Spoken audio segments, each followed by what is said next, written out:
자, 오늘 딱방 TV. 오늘은 코로나19 상황과 함께 비롯된 온라인 예배. 자, 우리 지금 현재 교회를 가지 못하고 예배를 드리고 있는데요. 자, 이 문제 앞에서 상당히 많은 분들이 고민하고 있습니다. 교회 가고 싶어서 그렇기도 하고 또 못 가서 힘들어 하시기도 하는데, 이왕 시작된 온라인 예배, 이 예배가 오늘 우리 교회에 어떻게 이해되어야 할까? 네, 이 문제를 가지고 우리 이훈재 목사님과 이야기를 나눠보도록 하겠습니다. 자, 오늘도 재밌는 책을 가지고 나오셨고요. 매우 유용한 주제의 책을 갖고 나오셨는데, 먼저 책을 소개해 주시죠. 네, 오늘 함께 나눌 책 제목은 예배 디지털 세상을 만나다. 바로 네. 이 책입니다. 이 책 제가 확인해 보니까요. 네. 올해 1월 달에 출판되었더라고요. 네, 얼마 안 된 책이죠. 예, 그러니까 따끈따끈한 책입니다. 뭐 코로나 상황과 함께 적절하게 굉장히 재빠르게 기독교 문서선교회에서 번역된 책으로 아마 지금 뭐 미리 예견한 듯한 뭐 그런 책인 것 같습니다. 이 책이 제목으로 이미 나와 있듯이 우리가 살고 있는 이 세상은 디지털 세상으로 우리가 알고 있잖아요. 그런데 그 세상 속에서 예배는 계속해서 변형되어 왔고 변화되어 왔는데, 새로운 매체를 만날 때마다 어떻게 변화되는지를 우리가 생각할 때 오늘날 우리가 사용하는 매체인 이 디지털을 어떻게 예배에 활용할 수 있느냐라고 하는 것이 이 책에서 이야기하고 있는 부분입니다. 자, 오늘 아마 지역교회 목사님들이든지 아니면 우리 신자들이 이렇게 드리고 있는 온라인 예배, 네. 과연 적절한가? 비상시 할 수 없이 드리는 예배로 지금 접근하고 있지만 정말 우리에게 이런 형태 예배가 또 어떤 대상이나 필요에 따라서 가능한가? 이런 질문들을 하게 될 것 같습니다. 네. 예전에 제가 지역교회에 있을 때 네. 경험을 좀 이야기하고 싶은데요. 제가 목회를 하면서 굉장히 일찍 문을 열지만 가장 먼저 오시는 분들은 연령이 좀 높으신 분들, 네, 그렇죠. 그런 분들이셨어요. 근데 그분들의 삶을 제가 옆에서 지켜보니까 젊은 분들은 자기 할 일들이 많으니까 이제 교회 일들이 어떻게 보면 두 번째, 세 번째가 되기도 하는데, 이분들한테는 온전히 교회가 전부인 그렇죠. 거예요. 그렇죠. 그런 분들에게 있어서 지금 이 코로나19로 상황. 인해서 교회를 가지 못하고 또 그곳에서 예배를 드리지 못한다는 것이 굉장히 맞아요. 힘든 일이라고 네. 하는 것을 우리가 좀 이해하면 좋겠습니다. 네, 뭐 직접 그렇습니다. 저희 어머니도 그러시고요. 뭐 주변에서 지금 교회 가지 못하는 것으로 뭐 가슴이 아프시고 또 마음이 아파하시는 분들이 많이 계십니다. 디지털 예배에 대해서 우리가 조금 더 생각해 봐야 할 필요가 있는지, 그 필요성에 대해서 조금 더 이야기를 나눠보시죠. 네, 무엇보다도 아까 살짝 언급을 했는데요. 지금 우리가 살고 있는 이 시대는 어떻게 보면 키워드가 디지털입니다.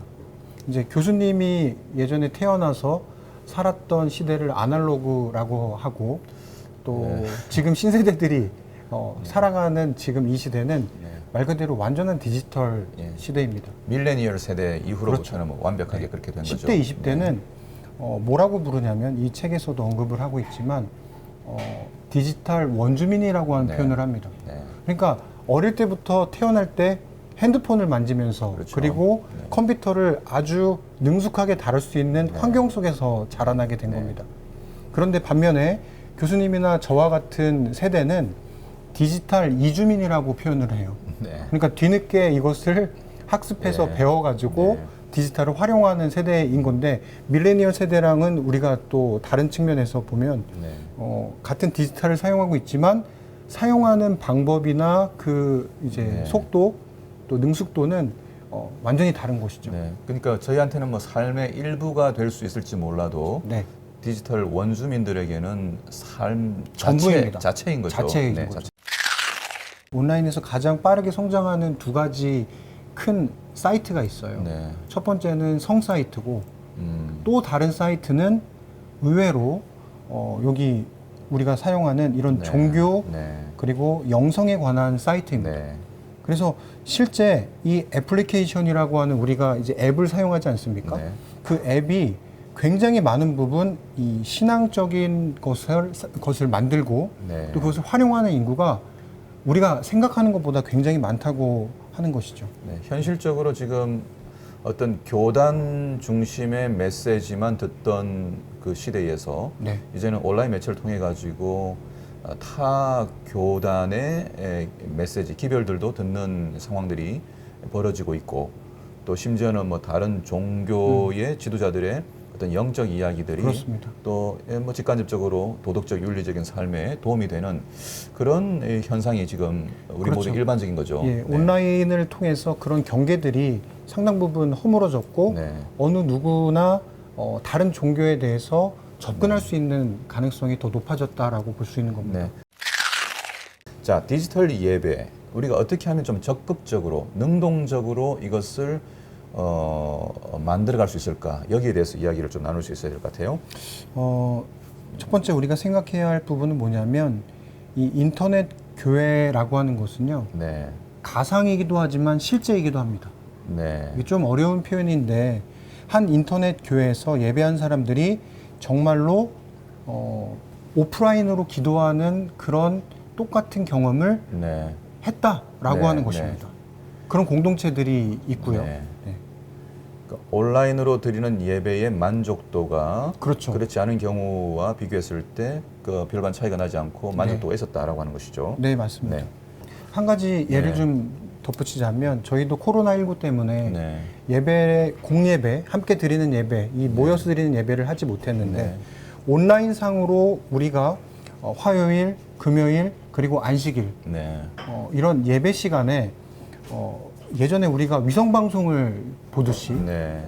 동시에 그 방송을 듣고 또 같은 주제로 기도하는 것을 통해서 우리도 모르는 사이에 지금 전국에 있는 우리 교인들이 어떤 하나로 일치감, 네, 일치감을 갖고 물론 각각 다른 곳에 네, 있지만 네. 오히려 그 사람들이 함께 있는 경험을 네. 우리가 하게 됐다라고 볼 수도 있는 것이죠.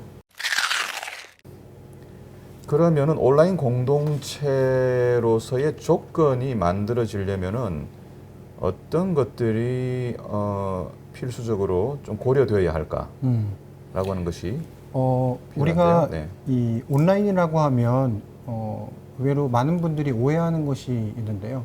그냥 화면만 보는 것이다 네. 라고 생각합니다. 그런데 실제로 온라인을 통해서 지금 현재 이 IT 기술이 점점 좋아지고 있기 때문에 뭐 지금 우리가 잘 아는 것처럼 문재인 대통령을 포함한 20개국의 이제 정상들이 네. 지금 다 한 곳에 만나서 지금 회의를 하고 있는 것이 아니라 네.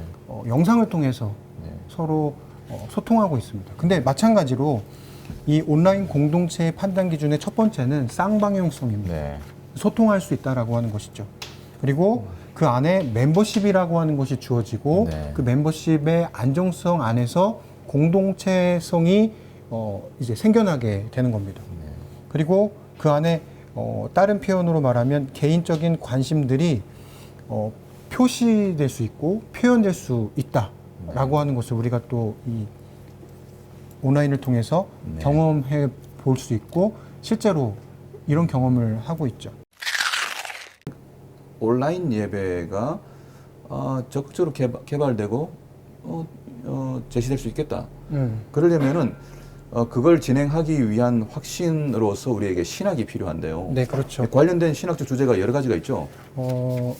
일단은 우리가 알고 있는 것처럼 교회란 도대체 무엇이냐라고 네. 하는 교회론이 그렇겠죠. 이제 네. 들어갈 것이고 또 과연 온라인 예배가 될 수 있느냐라고 하는 어떤 예배학적인 그렇죠. 예배론이 들어갈 네. 것입니다.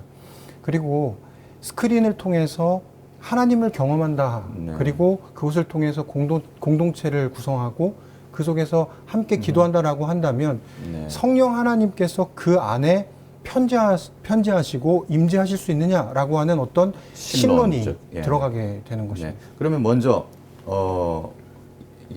교회론부터 이야기해 보죠. 자, 교회의 조건 우리가 좀 생각해 봐야 되는데요. 네. 우리가 보통 생각할 때 교회라고 하는 것은 우리가 일상적으로 지금까지 경험했던 그 한 건물 속에서 모이는 그 그리스도인들의 공동체라고 생각하지만 뭐 너무나 분명한 것은 교회라고 하는 것은 본질적으로 그런 형태가 아니잖아요. 그렇죠. 교회는 어떤 우리가 아는 것처럼 건축 건축물 속에 어떤 공간 특정한 공간 속에 있는 사람들의 모임이라기보다는 하나님을 믿고 예배하는 사람들의 그 모임 네. 그 자체가 교회라고 우리는 정의하고 있습니다. 네. 각각 집에 있든지 그렇죠. 어떻게든지 네트워킹이 돼서 혼자가 아니라면 예, 연결만 될 수 있다 그러면 그렇습니다. 우리가 교회라고 부를 수 있을 것이다. 네. 자, 그러면 두 번째, 예배란 무엇인가? 자, 예배를 어떻게 이해해야 할 것인가? 이 문제가 디지털 예배에 대한 실효성 또 가능성을 네. 이야기할 수 있을 건데요. 네. 예배의 첫 번째 조건은 하나님께서 우리에게 먼저 다가오신다라고 하는 겁니다. 네. 그리고 그 다가오신 하나님을 우리가 만나러 가고 그리고 그 속에서 만남이 이루어지고 그 안에서 우리가 하나님을 예배하는 것이 이 조건이 되는 겁니다. 네. 하나님이 계셔야 되는 거고요. 예, 하나님이 네. 내려오셔야 되고 네. 우리가 그 하나님을 네. 수용하고 그분을 예배하는 것 그것이 이 안에 이루어져야 하는 조건이 되는 거죠. 네. 그렇다면은 성도들 사이의 교제 문제는 또 어떻게 우리가 그래서 첫 번째로 하나님이 먼저 내려오시고 네. 사람이 그것에 응답하여 하나님과 함께 만남을 가진 가운데서 네. 그것이 확장될 때 성도의 교제가 일어난다. 네. 근데 그것이 교회라고 하는 곳에서 혹은 그것이 물리적인 공간일 뿐만 아니라 네. 실제적으로 그런 믿음을 같이 한 사람들의 속에서 네. 모임 속에서 그런 확장성이 일어나게 되는 것이죠. 그거를 우리는 성도의 교제라고 네. 말합니다. 그 질문은 온라인 예배, 디지털 예배에서 이 성도의 교제가 어떻게 가능할 것인가? 라고 하는 것이죠. 네. 아까도 말씀드린 것처럼 온라인 예배는 함께 한다라고 하는 그러니까 이런 같은 일정한 장소, 특정한 장소 속에 함께 한다라고 하는 그런 한계가 있지만 네. 어떤 장점이 있냐면 먼 곳에 있는 사람이든 근접하지 않은 어떤 사람이든 간에 동시다발적으로 함께 할 수 있는 기회가 생겨난다라고 하는 오히려 물리적인 장소를 초월하는 그런 일들이 이 온라인 예배에서는 가능하다라고 얘기할 수 있습니다. 그러면 아까 우리가 정의했던 이야기들을 함께 여기서 적용해서 본다면 우리가 온라인상에서도 똑같이 하나님을 만나고 그리고 그것에 대한 확장이 우리 주변에 있는 사람들, 이 온라인상에 함께 들어와 있는 사람들과 나눌 수 있다라고 하는 것입니다. 사실은 제가 관심 있게 보는 부분은 네. 예배 공간 부분이기도 합니다. 네. 사실은 온라인 공간뿐만이 아니라 실제적인 공간에 대해서도 네. 좀 생각을 좀 해봤는데요. 네. 1세기에 초기 교회 당시만 해도 대부분의 그리스도인들이 예배드렸던 곳은 가정이었습니다. 네. 그러니까 가정 예배를 드렸던 것이죠. 네. 그런데 2세기부터 3세기 네. 기독교가 공인되기 전까지만 해도 이제 그 형태가 뭐 때로는 지하에서 예배를 드리기 숨어서 예배를 드리기도 하고 네. 카타콤에서. 네, 카타콤에서 네. 또 때로는 조금 더 큰 이제 가정집 그런 공간에서 예배를 드렸다고 합니다. 그 용어가 하나 있는데요. 여기 보면 이렇게 나옵니다. 첫 번째는 가정교회, 두 번째 2세기에는 도무스 에클레시아라고 하는 용어를 써서 가정이긴 가정인데 가정 교회라고 하는 조금 더 큰 규모의 공간에서 예배를 드리는 것이 네. 이제 그때였고 313년에 기독교가 공인되고 난 다음부터는 바실리카라고 하는 네. 이제 지금 우리가 예배드리는 예배당 형태가 네. 그때 당시 이제 네. 나타나게 네. 된 거죠. 그러니까 여기서 우리가 알아야 할 것은 뭐냐면 예배의 장소가 우리가 지금 한 곳에서 예배드리지 못하지 않습니까? 네. 그것이 기독교 초기에서부터 지금까지 과정을 놓고 본다면 예배 공간은 계속해서 변해 왔다라고 네. 하는 것을 우리가 네. 알 수 있다는 것이죠. 네.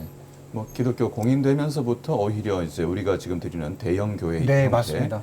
건물을 가지고 있는 예배 형태가 있었기 때문에 뭐 돌려서 얘기한다면 본질적인 예배를 이야기하자면 공간이 있어도 좋고 없어도 좋고 맞습니다. 가정이어도 좋고 원래부터 없었기 때문에 네, 온라인이어도 그렇습니다. 좋다라고 네. 이야기 된다는 거죠. 이제 교회 본질 부분에서 우리가 또 알아야 될 부분은 뭐냐면 신론에 관한 것입니다. 네, 네. 네. 여기 이제 신론에 대한 부분을 조금 설명해 드리자면 하나님이라고 하는 분은 우리가 아는 것처럼 어느 곳에서나 임재하실 수 있는 그런 편재성을 가지고 있지 않습니까? 네.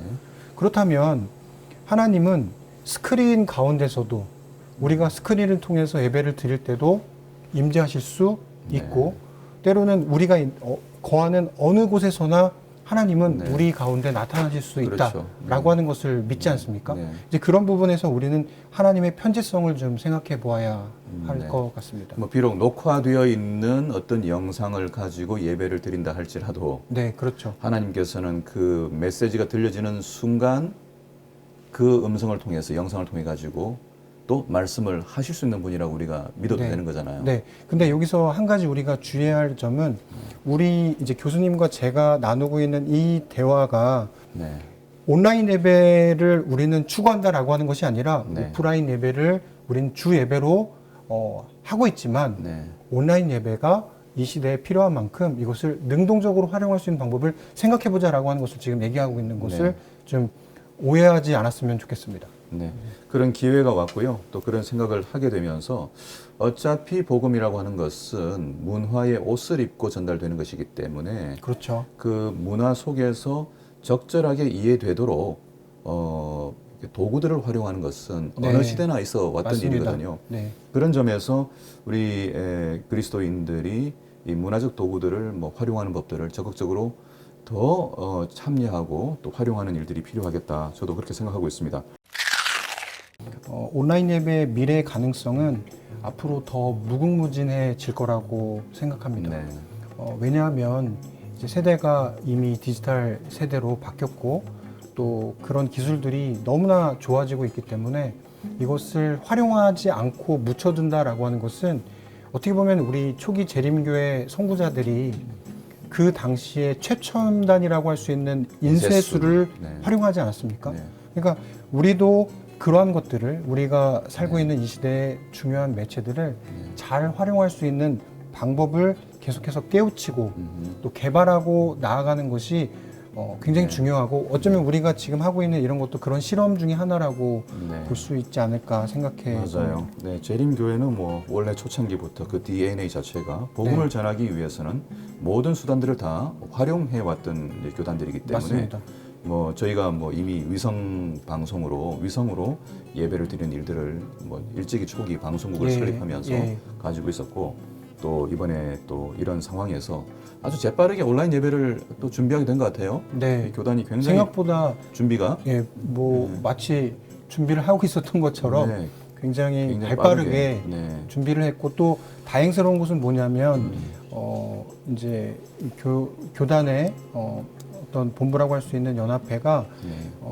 아주 시적절하게 또 어떤 행정적인 그런 지침을 통해서 교회들이 뭐 자율적으로 예배를 드릴 수 있는 곳은 드리지만 또 가급적이면 네. 온라인 예배를 통해서 모임을 네. 피할 수 있도록 또 자제할 수 있도록 그렇게 요청한 것은 아주 지금 뭐 우리가 질병관리본부나 방역당국에게 협조하는 것이 또 굉장히 중요하지 않습니까? 이제 그런 부분도 잘 했다라고 생각합니다. 네. 저는 사실 이 목회자가 이 설교 단상에 설교할 때는 그 인격으로 설교하는 것이기 때문에 단순히 메시지나 그 그림이나 정보의 전달만 가지고는 예배에 어떤 한계가 있을 것이라고 하는 생각을 저도 가지고 있었거든요. 네. 그러나 이제 온라인 상에서 전달되는 이 방법을 통해서도 하나님께서 역사하실 수 있다라고 우리가 우리의 신학적인 기초로, 네. 신론적인 기초로, 네. 또 예배학적인, 교회론적인 기초로 우리가 이 부분을 좀 편안하게 생각하고 접근할 수 있지 않을까. 네. 네, 그렇게 생각합니다.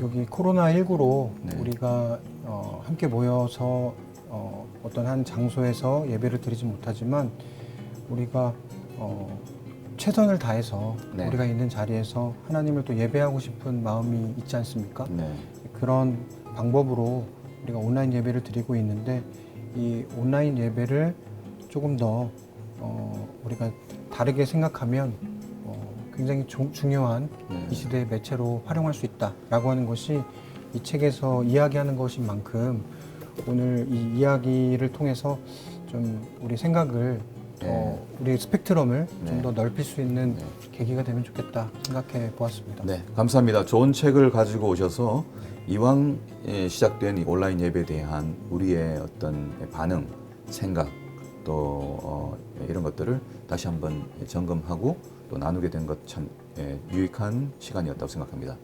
자, 한 주 또 건강하게 지내시고요. 네, 교수님도 예. 건강하게 보내시고 다음 주 또 뵙겠습니다. 네, 다음 주 뵙겠습니다. 어떤 책 갖고 나오실지 모르겠지만 네, 다음 주, 그 다음 주 책 네. 이미 준비가 되어 있습니다. 계속 있습니다.